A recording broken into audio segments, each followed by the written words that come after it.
जय श्री राम सभी को। कैसे हैं आप सभी? उम्मीद है सभी अच्छे होंगे।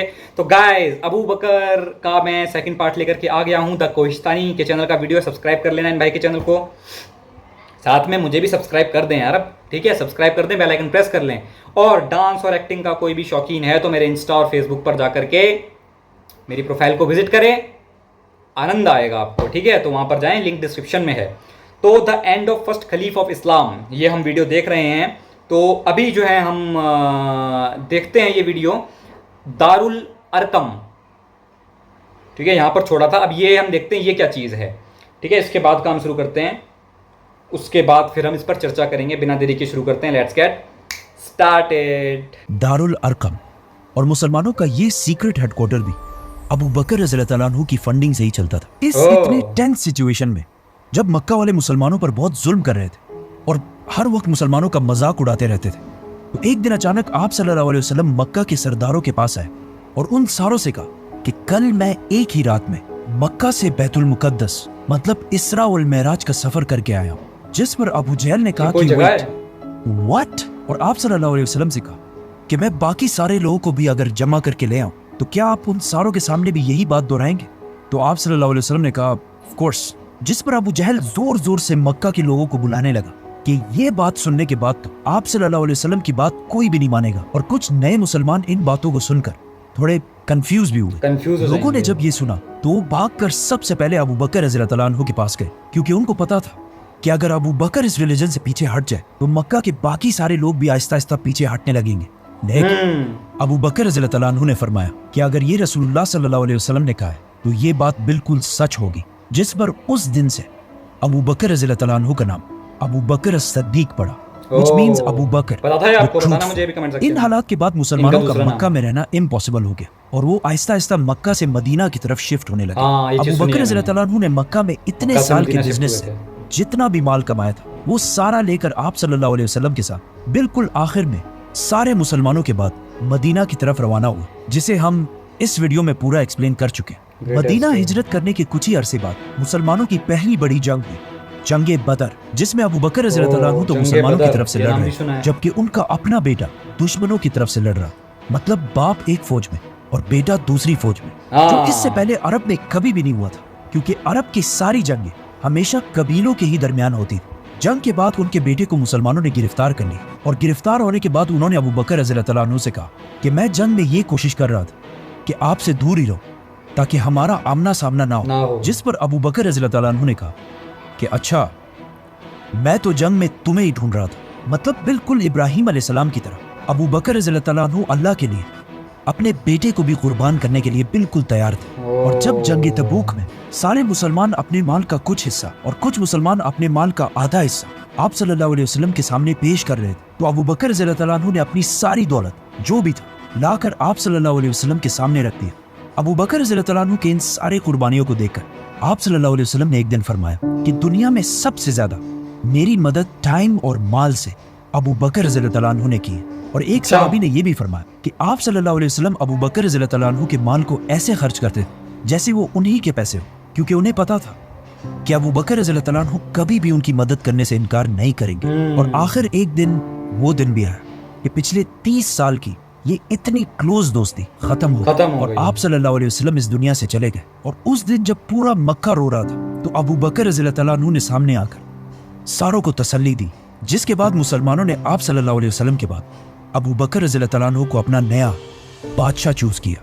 लेकिन अबू बकर रज़ियल्लाहु ताला अन्हु ने बादशाह, किंग, सीजर और ऐसे सारे नाम छोड़कर अपने लिए खलीफातुर रसूलुल्लाह का नाम चुना, which means रसूलुल्लाह सल्लल्लाहु अलैहि वसल्लम का सक्सेसर। जिसके बाद मुसलमानों में ये टाइटल अगले 1300 साल तक चलता रहा और सिर्फ पिछले 100 साल से ये टाइटल दुनिया से खत्म हो चुका है। मदीना के मुसलमानों ने तो उन्हें अपना नया खलीफा चूज कर लिया, लेकिन अरब के बाकी सारे कबीलों ने उनकी खिलाफत से बगावत का ऐलान कर दिया, जिसे फिर एक एक करके उन सारी बगावतों को उन्होंने क्रश कर दिया और फिर अपने जनरल खालिद बिन वलीद को पर्शियन एम्पायर की तरफ भेजा। और बहुत तेजी से खालिद बिन वलीद ने ईरान के अंदर ये सारे इलाके फतह कर लिए और एट द सेम टाइम उन्होंने 4 फौजें रोमन एम्पायर की तरफ भी भेजी।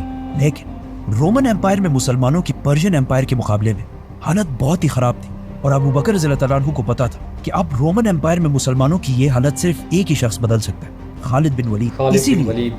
अबू बकर रज़ियल्लाहु अन्हु ने पर्शियन एम्पायर की सिटी फिराज फतह होने के बाद मदीना से खालिद बिन वलीद की तरफ एक लेटर भेजा कि पर्शियन एम्पायर में अपनी सारी एक्टिविटीज खत्म करके अपनी आधी फौज के साथ रोमन एम्पायर की तरफ जाओ।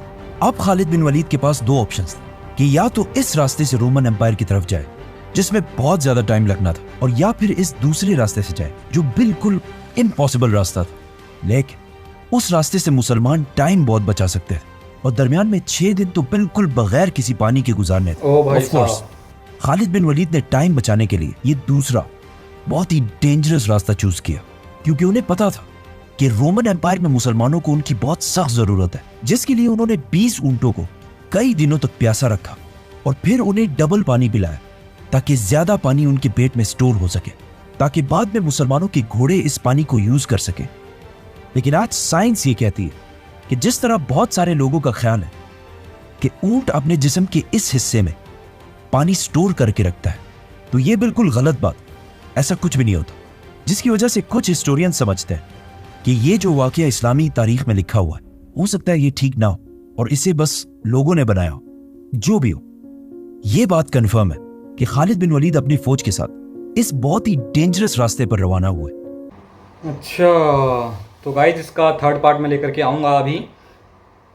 तो गाइज इतना अभी हमने देखा कि जो है कि लड़ाइयाँ चल रही हैं, जंगें चल रही हैं, रोमन एम्पायर, पर्शियन एम्पायर, और जो है कि रोमन एम्पायर में इनकी हालत ज़्यादा खस्ता हो रही थी, तो जो है कि इन्हें वहाँ पर जाना पड़ा। और जो है कि आप कहेंगे कि जो अबू बकर थे, जिन्होंने अपना नाम जो चूज़ करना चाहा वो प्रॉफिट के नाम पर खलीफ करके, और वो मदीना वालों को पसंद आया लेकिन मक्का वालों को पसंद नहीं आया, ऐसा ही था ना। हाँ, तो वही है कि कुछ वो लोग बगावत में निकल गए खिलाफत के लिए। बाकी ये बताना, कैमल अपने हम्प में पानी स्टोर करता है या नहीं करता है, आपकी क्या राय है इसमें, तो कमेंट सेक्शन में बताना। हमने तो ये पढ़ा है वैसे कि हम्प में स्टोर करता है पानी, अब पता नहीं, अब ये तो आप बताना आप मुझे कि क्या है क्या नहीं है। मेरे ख्याल से तो करता है ना।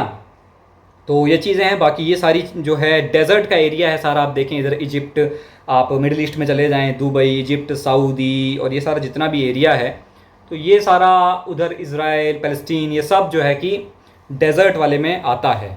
ठीक है, अपना इस साइड हो गया भारत की तरफ। अब आप आ जाओ तो इधर हरियाली वाला एरिया रहा है हमेशा से ही, सूखा कभी नहीं रहा है यहाँ पे। ठीक है, तो उधर का एरिया जो रहता है वहाँ पर ऊँट और ये चीज़ें वहाँ पर जो है ज़्यादा देखने को मिलती हैं। आप वीडियो कहाँ से देख रहे हैं ये कमेंट सेक्शन में मुझे अवश्य बताइएगा। ठीक है, कौन कौन इधर सब कॉन्टिनेंट से देख रहा है अपने, ठीक है, अखंड भारत से कौन कौन देख रहा है ये बता देना। बाकी मिडिल ईस्ट से कौन कौन देख रहा है ये बता देना, और यूएसए से कौन देख रहा है ये बता देना। ठीक है, तो अपना शहर का नाम लिखो, और जो है मिलते हैं इसके नेक्स्ट पार्ट में। और बढ़िया कहानी है, बढ़िया मज़ा आ रहा है इसमें कहानी सुनने में। इसका लास्ट पार्ट में लेकर के आऊँगा, तो मिलते हैं नेक्स्ट वीडियो में। चैनल को सब्सक्राइब कर लें, बेल आइकन प्रेस कर लें, इंस्टा और फेसबुक पर फॉलो नहीं किया है तो सबसे पहले जाकर के फॉलो कर लें। मिलते हैं नेक्स्ट वीडियो में, तब तक के लिए जय जय श्रीमन नारायण।